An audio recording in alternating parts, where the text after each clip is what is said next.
All right, welcome back to the shop. We're going to cover a topic in a series of videos, today being the first of those. So be sure to click the subscribe button and the bell notification so you can get notified when the subsequent videos get uploaded. Today we're going to be covering the GPS device that I've selected, the reasons, capabilities, features, functionality of that, the mounting on your motorcycle, hardwiring the GPS. Then in subsequent videos, what we'll do is we'll start to cover base camp, which is how you use the Garmin tools to create tracks and routes on your computer and then transfer them to the device and navigate them on your motorcycle. Then that will be followed up with another video on how to find routes online, download those routes, transfer them to your GPS unit, and navigate them. So be sure to click the subscribe and the notifications so that you can follow the series all the way through. Let's get started. To get started, the device that I have here in my hand is the Garmin 680T. That is the topography version of the 600 series Garmin units, and these are the handheld units. They're designed for outdoor activities, which is why I picked them, because they tend to do track routing better than some of the other Zumo series, which are also motorcycle oriented, weatherproof and all of that. There's some specific items on this device itself that I'll cover here, and I can't really compare it fully to a Zumo unit or a Nuvi unit because I haven't used those. This device came as a recommendation from a friend of mine who's been using it for a number of years, and I just agreed with his overall philosophy and approach in terms of selecting a unit. So I followed suit, and I would not, however, recommend the actual 680T. The T means topography, and essentially what that does is that determines which maps come preloaded on the device itself. You can always purchase additional maps online through Garmin's website. However, which map comes preloaded on the unit is the one that you're going to use the most, so make sure that you buy the unit that comes preloaded with the map that you're going to use the most. Originally, I thought the topography maps would be the ones that I would use the most because they do show elevation changes and things of that nature, as well as some of the ATV and off-road trails. However, after purchasing this device and then subsequently purchasing online the City Navigator maps so that I could do street level navigation, which we'll get into a little bit later on, what I realized is that in order to do the route planning that I wanted to do in base camp, I actually wanted the more detailed topography maps. So I went online and I actually purchased the higher resolution. It gives you more detail in terms of topography, and you have to purchase those maps in regions on Garmin's website. So I don't ever use the 100K topography maps, which is what came on the device. Instead, I use those other two higher resolution map packages that I purchased from Garmin. So my recommendation would be to either go with a 600 series unit that doesn't come preloaded with any maps, or get the 600 series that comes preloaded with the mapping software for City Navigator. City Navigator is your basic street level view and the one that you're going to be using most often when you're on the bike trying to find a destination to get to.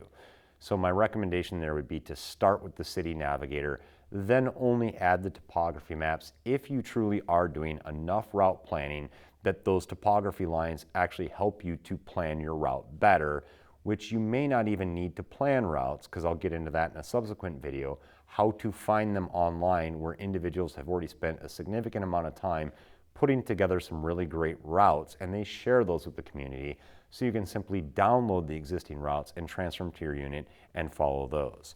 So I'll leave that decision up to you, but again, that's the differences. When you look at the 600 series, there will be a T, which indicates that it comes with the topography maps. Again, I would not recommend that one. You're going to pay more for the topography maps, and if you really want topography, you'll probably want the more detailed maps anyway.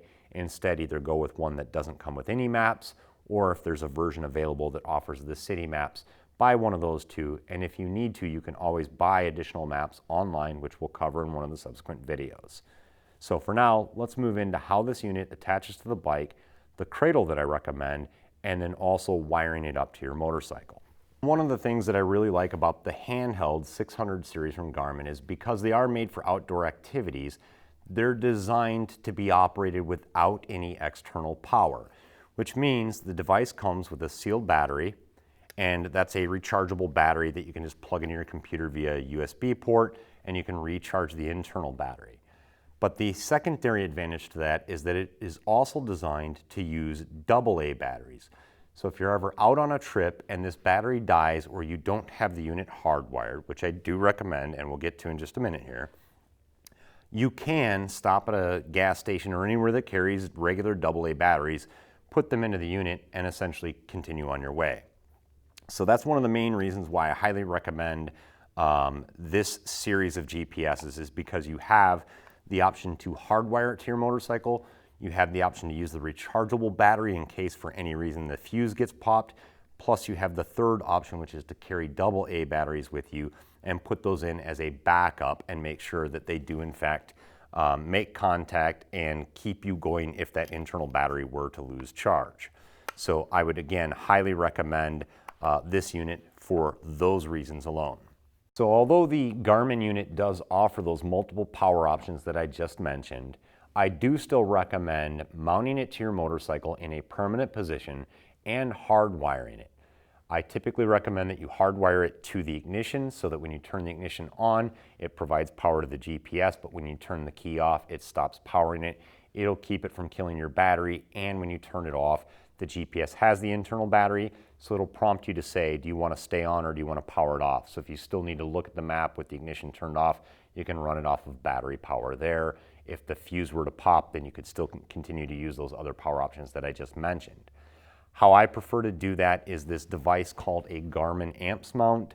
If you've seen the other videos, you've already seen this on my KLR. You're now seeing it on the Triumph, and I'm actually going to be putting one on my KTM here shortly. So with that device, what I really like about it is that it has a little rubber cover, and that cover is for when you're washing the bike. It prevents the contacts from getting corroded. Highly recommend that. Secondly, this cradle has clips that mount both top and bottom, and as you snap the device in there, you can see it locks in firmly, and there's a little release button over here, and you can press that release button to get the GPS out of there. Now, I've ridden plenty of off-road conditions, rough conditions, and I have yet to have this unit even budge or move, let alone fall out of this cradle design. So I really highly recommend it. It's this one here, the Garmin amps mount. I'll put a link in the description below, so be sure to check that out if you're interested in getting one of those. And I actually have another one here. This is the one that I'm going to be putting onto my KTM. And one of the reasons why I wanted to show you this is there is a security mechanism built in. Now, I'll caveat this by saying that it's not a foolproof security system, because obviously every one of the units comes with this little threaded star key that is punched out in the center. If you thread this in, then the release mechanism is now locked and it won't let the GPS go. But think of it as a theft deterrent, because obviously anybody who has one of these mounts will also have the same key. So they're not unique and they could still take it off your motorcycle. But in most situations, it's significant enough to deter somebody from taking it while you're running in to grab some food. This mount here comes with a wiring harness, and this wiring harness has quite a few power options here. It also has an audio option. If you were going to do generic navigation, not a track, which we'll talk about later, you could plug this into an audio source like a Cine unit or something like that if you have a wired connection, but it is a headphone connection, so it's not going to pair with Bluetooth. This unit does not do that. I know some of the other Garmin units that are more on-road oriented, they do have Bluetooth communications. So if that's high on your priority list, you might want to look at those options. On this, you also have some control wires. I really wish somebody would make a generic handlebar control, but as of to date, I haven't found one. If you guys know of one, please let me know in the comments below. So usually what I do is I just go ahead and ditch these control wires. If you're going to hook something up that provides input and output to the unit, I don't use those. So really all I'm using is the red power lead and then the black corresponding ground. So these are basically the two wires that you'll need to use to hook up to a 12-volt source. And again, I recommend that keyed ignition 12-volt source for this. So that's what it looks like. It's pretty simple and basic. Then usually from this unit, you'll need some kind of a mount like I have here on the Triumph.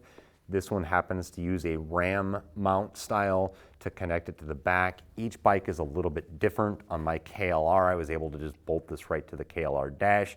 So you still need to find some kind of an adapter that goes from this Garmin mount specific to the 600 series and get that physically attached to your motorcycle. And there's a bunch of different companies that offer those.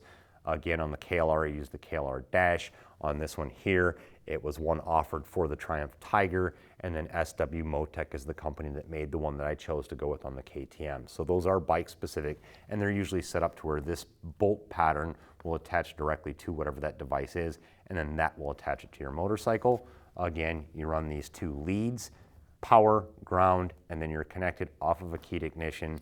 It'll work great for you. So that's a recommendation there.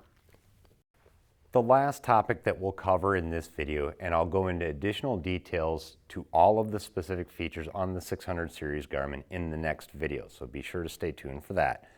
But the last thing that we'll cover is just basic general concepts of the GPS while it's here on the motorcycle. The first thing that I'll touch on in relation to the 600 series, and one of the things that I really like, is the fact that it offers different profiles. Now, profiles offer you the option to customize the display, the menu options, how the map is displayed, as well as routing preferences when you're doing a destination on the unit itself. So I really like this because, as you can see here, I have a ADV motorcycle profile. That one is specific to when I'm riding in more off-road conditions. I have a general motorcycle profile, and that one is essentially when I want to use auto routing, but I want to find curvy back roads.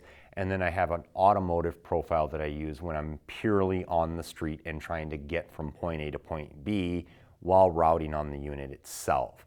So the ability to create profiles and customize them to your liking, I think, is a real big benefit to this device. It does also offer the option to decide whether you want the unit to be displayed in a landscape mode like it is here now, or a portrait mode. And basically that's personal preference. I know a lot of guys like to run in portrait mode because you have more screen real estate in the direction you're running. Personally, I just like to run in landscape mode because there's a few options that I like to display on the right-hand side of the screen. But again, that's personal preference. The key thing to note here is that it does in fact have these different profile options. And again, we'll go through all these details on the Garmin 600 series in a subsequent video. The last thing that I want to cover while we're here on the bike is just the general configuration of tracks. In the subsequent videos, what you're going to hear me say very frequently is that I prefer to use tracks and not routes, and we'll go into why in later videos. But primarily, the thing to understand is that tracks are essentially a fixed route on the map. They will not change. If you make a wrong turn, it's not going to try and correct or reroute you. It's simply a line displayed on the map. And if you're downloading a route from the internet or something like that, they will typically be in a track format. So all you do is display that line on the map. You can see here, if I have more than one, I can select it on the unit. Once you've selected it, then the other key thing to keep in mind is displaying a track color. And so when I choose to show on the map, what you'll see is to the left-hand side, it has a color option. And if you watch the solo trip on the Trans-Wisconsin Adventure Trail, that video I actually had to change the color because typically I run on green and I got into a forest area and essentially that green was really difficult to see. So you'll be able to change these color profiles, and we'll go into more detail in subsequent videos. But at a high level, the thing to note here is pick a color that's real easy to see on the map and just stick with it. Unless you get into an area where for some reason the map background color changes, and in that situation you can simply jump into this menu here, change the color so that it shows up more predominantly on the map the way that you have it configured there. So those are the primary options. Again, making sure that you can see this track in your line of sight, whether you're sitting or whether you're standing, is really critical, because then from there, as you'll see, there's a navigation icon, and all you're going to do is just keep that navigation icon centered on the line that stays static on the map, because we're using a track and not a route. So that's all for this video. I hope this was a good introduction to this series. I hope you've enjoyed it. If you did, please hit that thumbs up button, hit the subscribe button, the bell button for notifications, and stay tuned because we've got more to this series coming to walk you through all aspects of the unit itself, the base camp software you use to create tracks and routes, and then also how to find and download routes from the internet and put them on your device. So until next time, take care and ride safe.